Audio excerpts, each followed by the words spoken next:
He is the president of the Petroleum Dealers Association, Mr. Robin Narinesingh, where he's spoken of marginalized youth and that effect on the country as well as business. Mr. Narinesingh is with us via Zoom. Good morning, sir. Hi, good morning. Good morning to you and good morning to your viewers. Well, thank you very much for joining me, sir. I'll start by asking, you said there is the fact that business owners were now operating in an environment of hopelessness. When you use the term hopelessness in that context, are you speaking specifically to one thing, or are you speaking specifically to Trinidad and Tobago as a whole? Okay, what has happened, if you look at how the youths operate in Trinidad and Tobago and the people who commit crime, they do not feel part of the society. They are marginalized, they feel left out, and it is not inimical, it is not who we are as a people, as who we are as Trinidadians. We are a festive nation.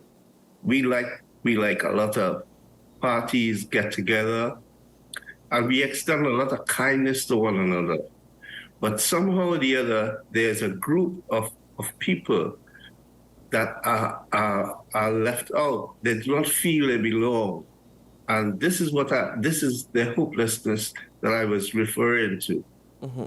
Now, you said that's how they do not feel as though they're a part of Trinidad, that there's a darkness descending upon our country in that regard. However, is it that they do not feel as though they're a part of Trinidad, or rather that they do not want to feel a part of Trinidad? They do not want to be a part. They do not want to be involved. Look, you have to put things in context. You cannot just take my statement in the wider sense of how I spoke. When I grew up from 1900 to 1945 were considered the silent generation. They were the people who just came out of the war.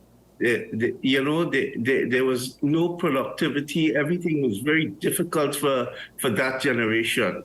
From 1945 to 1965, I would say, is one of the most productive years in human history. Factories, schools, everything were built around in those years. And these are the people now. They are now in the 70s. They're considered the baby boomers. Now their children and their grandchildren are now coming up.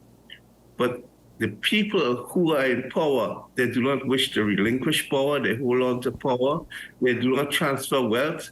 And as a result of that, that group of that I'm speaking about, the Gen Zs, the children and the grandchildren, they are the ones who feel they brought up with immediate gratification. The parents didn't want the children to go through what they went through. So they provided all the luxuries for them. And they got everything really nice and easy. So now we're in a position where crime didn't happen overnight. It just didn't happen overnight. When I grew up as a kid, there were agricultural shows where we used to mine goat and stuff like that. I used to love to carry my goat to an exhibition to win a prize or something like that, recognized by the county councilor in my area.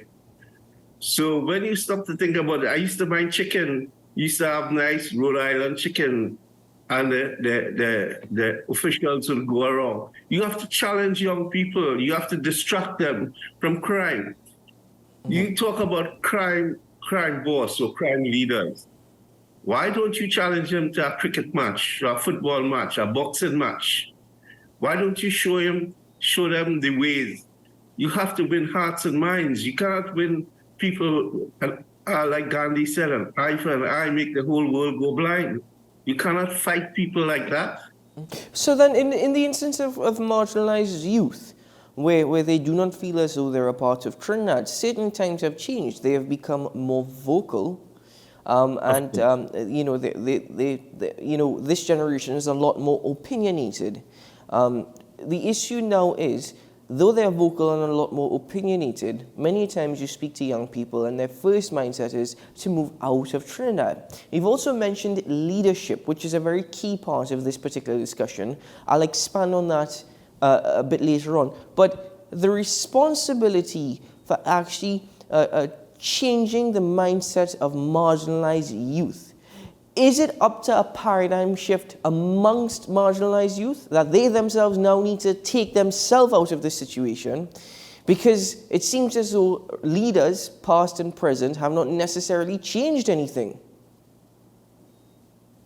I think you have to provide a pathway to show them a different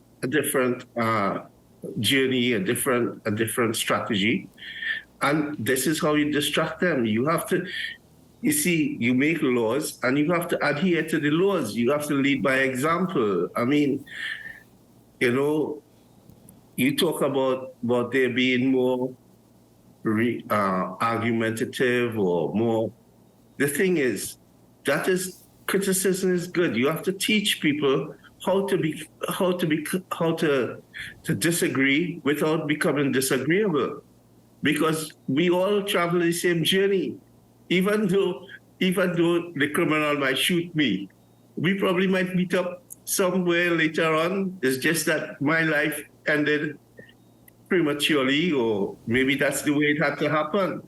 But you never, you know, who, like I think it was Aristotle, one of them said, "I am to live and you are to die."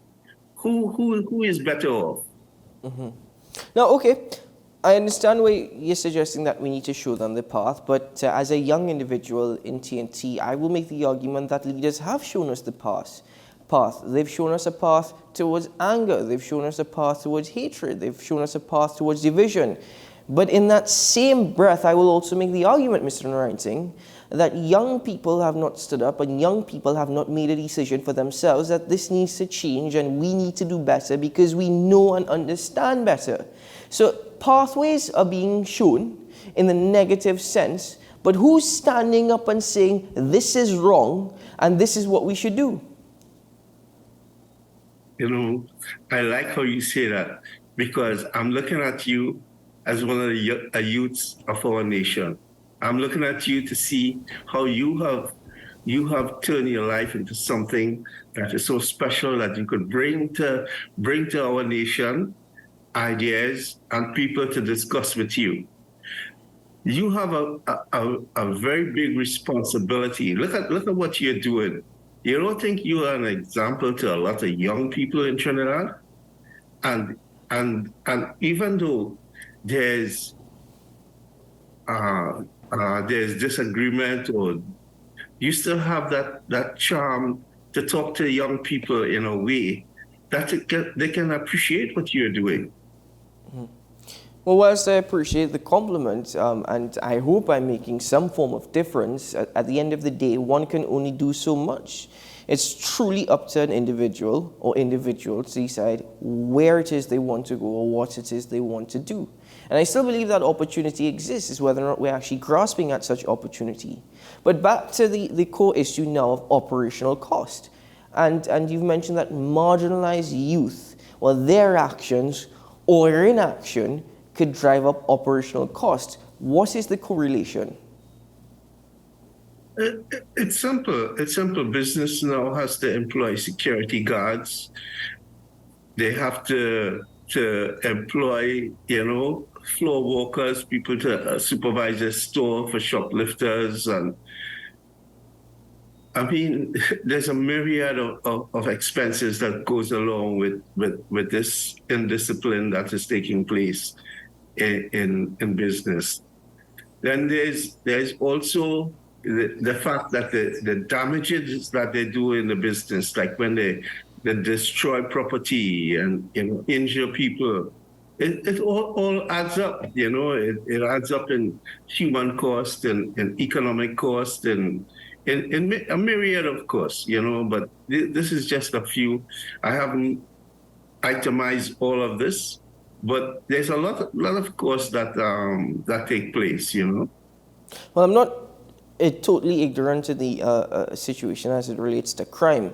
I mean, in this position, it is very difficult, especially when you have to constantly read the reports that are coming out through the media, and even the reports that are not being reported via media.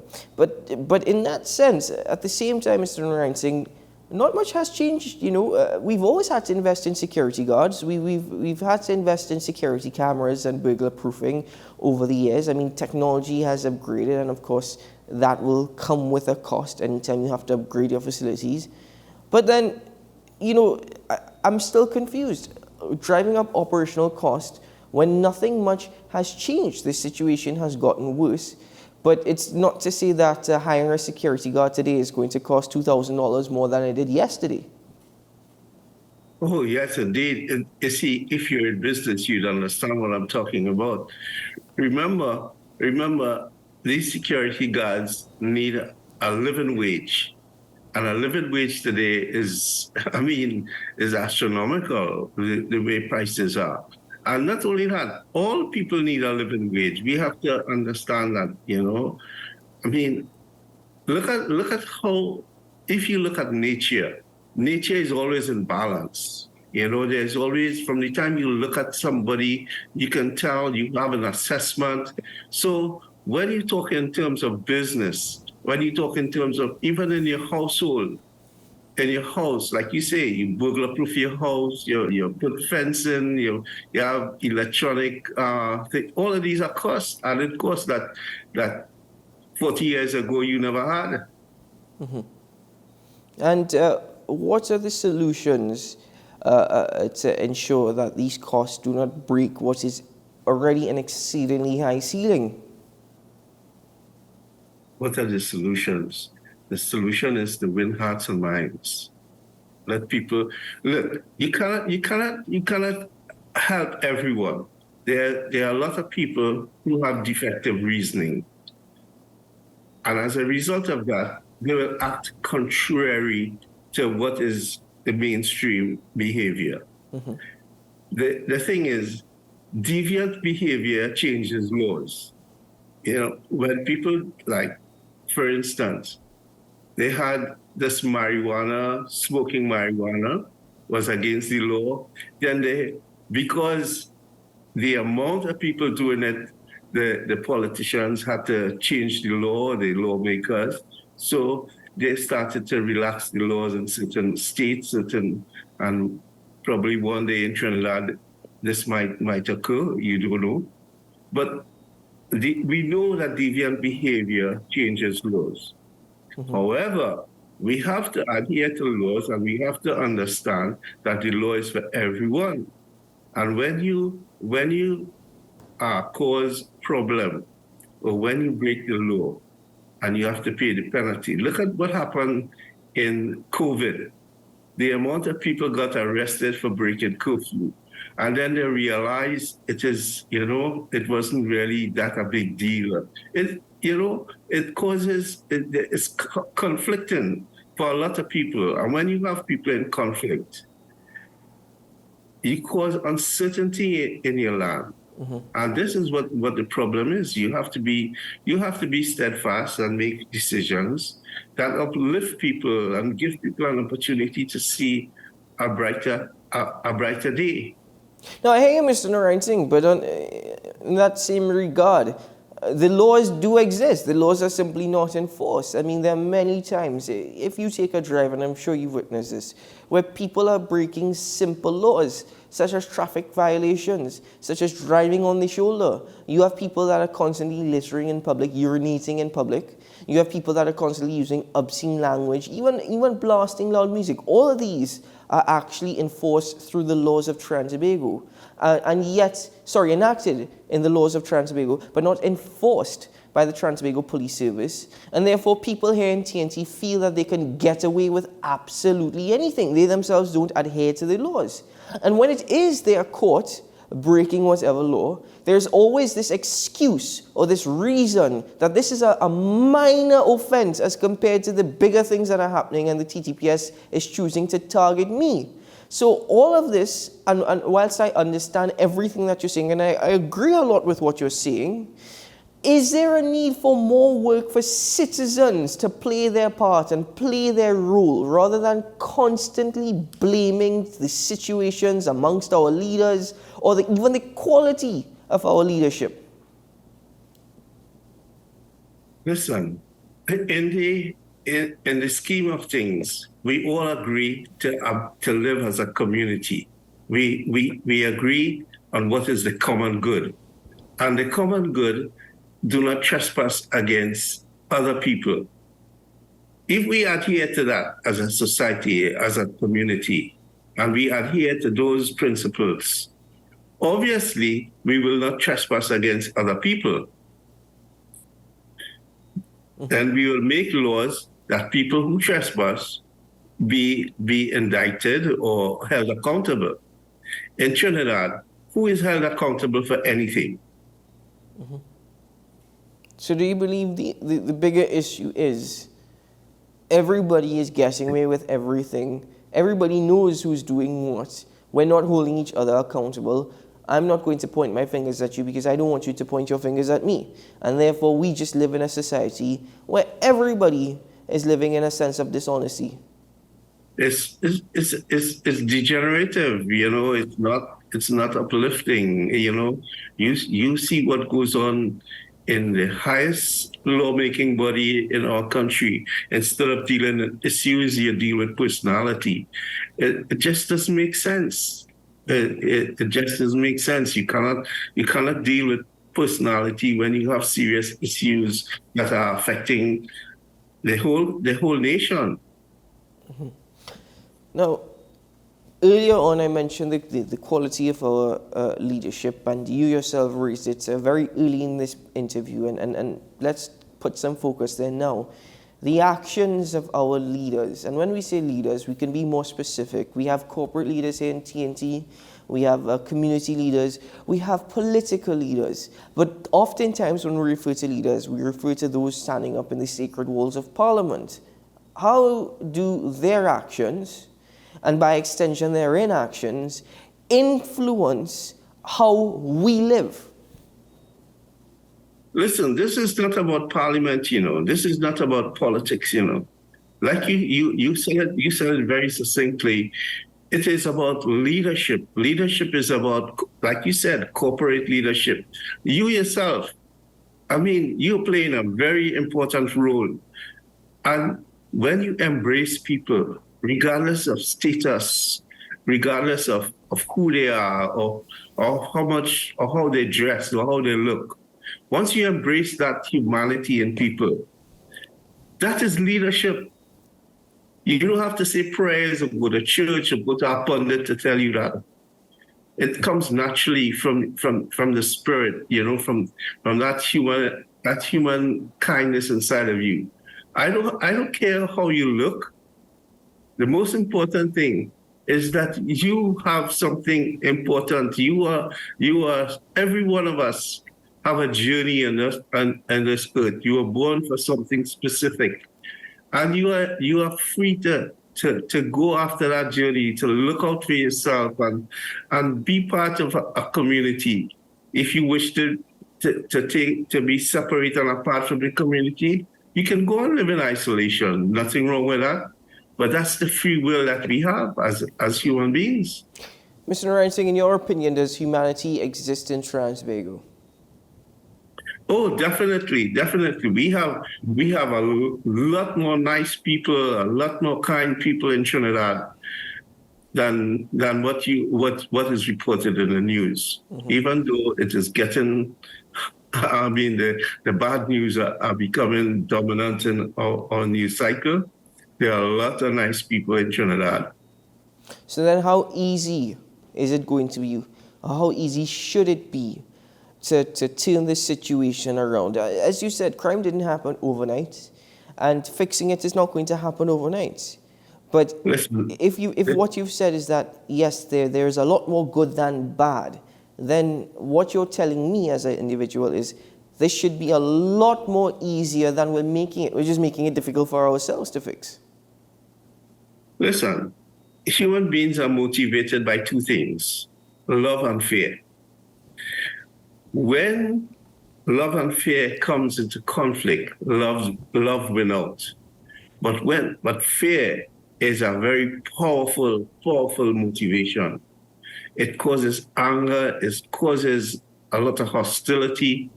And when you dwell in fear, what we hear is not fear, it's crisis. It's crisis.